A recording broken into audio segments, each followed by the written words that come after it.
अभी क्या निकाल चुके हैं, विद्युत द्विध्रुव के कारण उसकी अक्षीय स्थिति पर विद्युत क्षेत्र की तीव्रता, विद्युत द्विध्रुव के कारण उसकी निरक्षीय स्थिति या विषुवतीय स्थिति पर विद्युत क्षेत्र की तीव्रता। अब अपन किसी एक समान विद्युत क्षेत्र के अंदर यदि किसी विद्युत द्विध्रुव को रख दें तो उस पर बल तो शून्य लगता है, पर उस पर बलागुण लगता है। उस बलागुण की गणना करेंगे। तो टॉपिक है अपना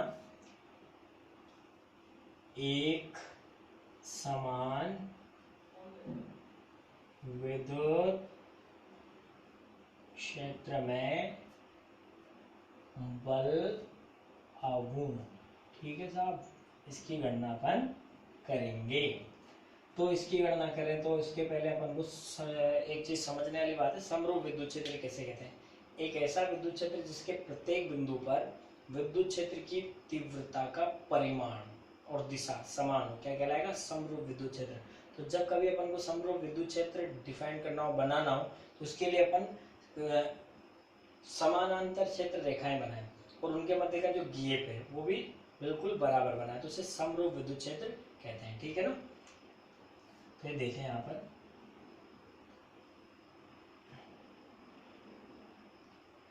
ये यहाँ पर मैं क्षेत्र रेखाएं बना रहा हूँ। ध्यान ये देंगे कि इनके मध्य का जो गैप आया है वही गैप कहाँ आएगा, इसके अंदर भी आएगा। देखिए स्केल से बनाएंगे तो अच्छी बनेगी।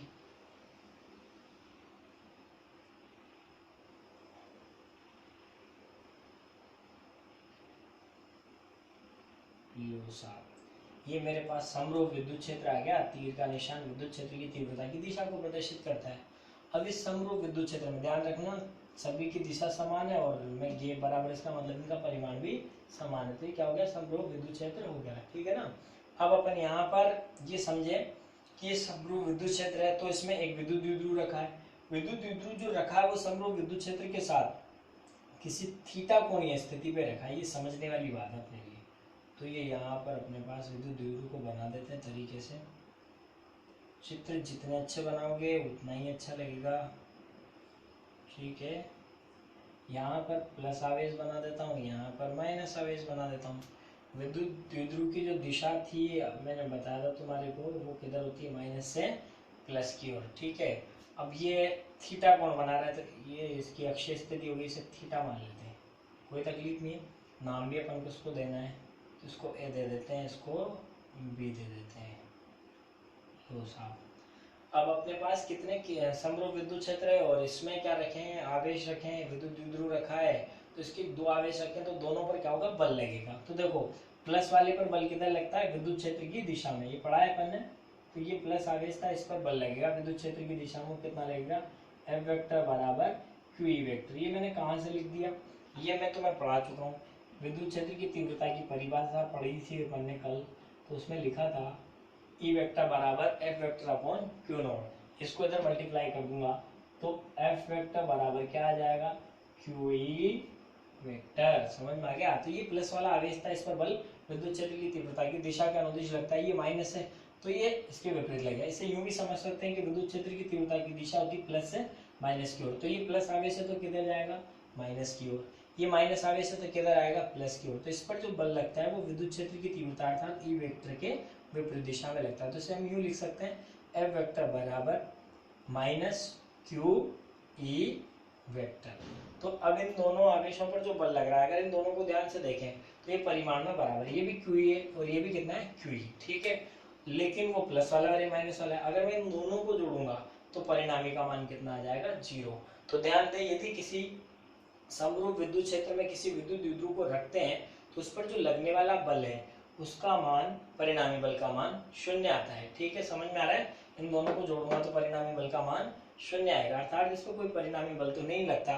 अब अगर कोई परिणामी बल नहीं लगेगा तो इसकी स्थानांतरीय गति नहीं होगी। लेकिन यदि इन दोनों बलों को देखूं तो ये दोनों बल परिमाण में बराबर है, दिशा में विपरीत है, पर इनकी क्रिया रेखा एक नहीं है। इसकी क्रिया रेखा देखो, ये इधर है, इसकी क्रिया रेखा इधर है, यानी कि इनकी क्रिया रेखा जो है वो भिन्न भिन्न है। अब अगर इनकी क्रिया रेखा भिन्न भिन्न है तो ये स्थानांतरीय गति तो नहीं करेंगे, लेकिन ये क्या करेंगे, इसकी घूर्णन गति करा देंगे। यानी कि ये जो विद्युत द्विध्रुव रखा हुआ है वो थीटा कोणीय स्थिति से घूम जाएगा।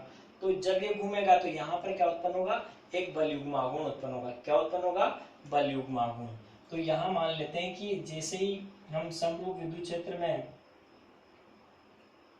बल आघूर्ण लिख देते हैं, बल आघूर्ण उत्पन्न हो जाएगा। ठीक है, बल आघूर्ण को यहाँ टो से लिखते हैं। तो बल आघूर्ण का मान किसके बराबर होगा? इन दोनों बलों में से किसी एक बल का परिमाण, दोनों बलों में से किसी एक बल का परिमाण इनटू दोनों बलों की क्रिया रेखाओं के अभिलंब दूरी। तो इस बल की क्रिया रेखा ये रही, इस बल की क्रिया रेखा ये रही। इसे मैं पीछे बढ़ा देता हूँ। इनके अभिलंब दूरी, तो मैं यहाँ से एक लंब डाल देता हूँ। ये अभिलंब दूरी होगी, ये ए बी, और इसको मैं नाम दे देता हूँ सी। तो यहाँ पर मैं ध्यान से देखो तो मेरे पास ये जो दूरी आई वो कितनी आई? अभिलंब दूरी का मान कितना आ गया? ए सी। और बल का जो परिमाण है मैं उसे क्या लिख सकता हूँ? टो बराबर एफ इंटू ए सी आ गया साहब। एफ का मान क्या है? परिमाण लिखना है। एफ बराबर क्या लिख सकता हूँ मैं? क्यू ई इंटू ए सी। ए सी एक दूरी है, ठीक है। अब इसको ज्ञात करने के लिए कौन थीटा है? ये भी कितना होगा? थीटा। थीटा के सामने क्या होता है? थीटा के सामने लंब हो गया, ये 90 है। इसके सामने तुम्हारा क्या हो गया? कर्ण। और ये क्या बच गया? आधार। ठीक है ना। तो एसी, एसी ज्ञात करना है, मतलब मुझे लंब ज्ञात करना है। तो यहाँ भी थोड़ी सी सावधानी बरते बच्चे कि लंब ज्ञात करना है तो अपन ने पढ़ा था एल ए एल, लाल बटा कक्का, के ए। ये क्या है? साइन। ये क्या है? कोस। और ये क्या है? टेन। तो देखो अगर मैं यहाँ पर, मुझे क्या ज्ञात करना है? ध्यान दे, थीटा के सामने लंब दिख रहा है, थीटा के सामने लंब। तो लंब ज्ञात करने के लिए देखो एल आ रहा है ना ऊपर, लंब ज्ञात करने के लिए या तो मैं साइन ले सकता हूँ या टेन ले सकता हूँ। लेकिन टेन लूँ उसके लिए मेरे पास आधार होना चाहिए, मेरे पास आधार का मान है नहीं। अब मैं अगर साइन लेता हूँ तो मेरे पास क्या है? यहाँ से यहाँ तक की दूरी जो कितनी मानी थी अपन ने? 2 है, वो है। तो मैं लंब ज्ञात कर सकता हूँ। इसलिए मैं इस त्रिभुज में, त्रिभुज नाम दे देता हूँ ए बी सी, में क्या ले रहा हूँ? Sine theta. कारण समझ में आ गया क्यों ले रहा हूँ? क्योंकि जैसे ही मैं साइन थीटा लेता हूँ तो साइन थीटा बराबर क्या होता है? लंब बटा कर्ण। लंब क्या है? देखो इसमें सिर्फ चित्र में ए सी, और कर्ण क्या है साहब? A B. लिख दिया मैंने। मुझे ज्ञात क्या करना था? मैंने अभी कहा लंब ज्ञात करना है, तो या तो साइन चुनूंगा या टेन चुनूंगा। साइन चुना मैंने, इसको इधर भेजूंगा तो ए सी बराबर क्या आ गया? A B sine theta. बोलो आ रहा है कि नहीं आ रहा? ए सी को लिखा रहने दो। ए बी की अगर बात करूं तो मैंने कहा विद्युत द्विध्रुव के मध्य की जो दूरी होती है वो कितनी होती है? 2a। तो यहाँ क्या लिख सकते हैं अपन? 2a sine theta. इस मान को उठाकर यहाँ लिख देते हैं तो टो बराबर क्या आ जाएगा? Q E into 2a sine theta. बोला आएगा कि नहीं आएगा? इसको थोड़ा तरीके से लिख लेते हैं तो ये आ गया Q इंटू, एक minute, Q into 2a। 2a पहले लिख दिया मैंने, ये पीछे आपका e साइन थीटा आ गया। अब फिर आ जाओ, बताओ साहब Q इंटू 2a क्या है? Q इंटू 2a विद्युत द्विध्रुव आघूर्ण है, जिसे P से लिखते हैं। तो चूंकि Q इंटू 2a बराबर P होता है तो टो बराबर क्या आएगा? Pe साइन थीटा आ गया। ये तुम्हारे पास किसी समरूप विद्युत क्षेत्र में रखे हुए द्विध्रुव आघूर्ण पर बल युग्म आघूर्ण का मान आ गया।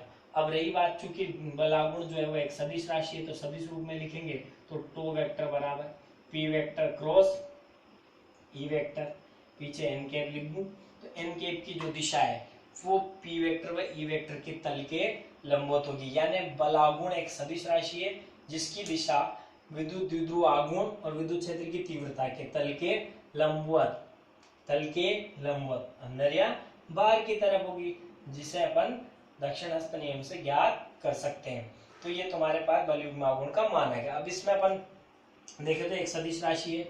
अब इसका मात्रक निकालने बैठ जाए तो मात्रक क्या आएगा? इसको क्या लिख सकते हैं? Q इंटू 2a, और इसको क्या लिख सकते हैं?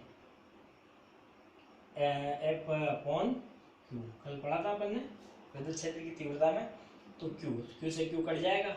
बल का मात्रक न्यूटन और दूरी का मात्रक मीटर, तो इसका मात्रक न्यूटन इंटू मीटर होगा बल आघूर्ण का। और यहाँ से देख सकते हैं ये बल का मात्रक न्यूटन और ऐसी क्या है? दूरी है, अभिलंब दूरी, तो उसका क्या होगा? मीटर। तो न्यूटन इंटू मीटर हो गया। इसकी विमा निकाल देते हैं। बल की विमा M1 L1 T-2, ठीक है, दूरी है तो L1, तो क्या आ गया ये M1 L2 T-2 किसके बराबर आ गई, कार्य के बराबर। तो इस तरीके से अपन एक समरूप विद्युत क्षेत्र में बलयुग्म आघूर्ण को ज्ञात कर सकते हैं। इसकी कंडीशन भी हो सकती है, जो देखें तो बराबर अपन ने पढ़ा PE sin थीटा, यदि थीटा बराबर 0 डिग्री अर्थात विद्युत क्षेत्र की तीव्रता और ये भी यूं हो, मतलब माइनस से प्लस की ओर, यानी द्विध्रुवाघूर्ण की दिशा भी समान हो, तो यहाँ पर थीटा बराबर 0 आएगा, तो टो बराबर रखेंगे तो क्या आ जाएगा PE sin 0 का मान कितना होना है 0, तो इसका मान टो का मान कितना आ जाएगा 0 आ जाएगा। ठीक है, टो का मान कितना आ जाएगा 0। एक स्थिति और है, यदि अपने पास थीटा बराबर 90 डिग्री हो अर्थात P वेक्टर ये घूम के बिल्कुल 90 हो जाए विद्युत क्षेत्र की तीव्रता के, तो टो बराबर क्या आ जाएगा PE sin 90 का मान कितना होता है 1, तो ये आ जाएगा P। यानी इस स्थिति में बल आघूर्ण अधिकतम होता है और यहाँ पर क्या होता है जब थीटा बराबर 0 तो न्यूनतम होता है। तो ध्यान देना ये समरूप विद्युत क्षेत्र में बल युग्म आघूर्ण था। यहाँ पर अपना ये जो चैप्टर है ये थ्योरेटिकल रूप से फिनिश हो चुका है।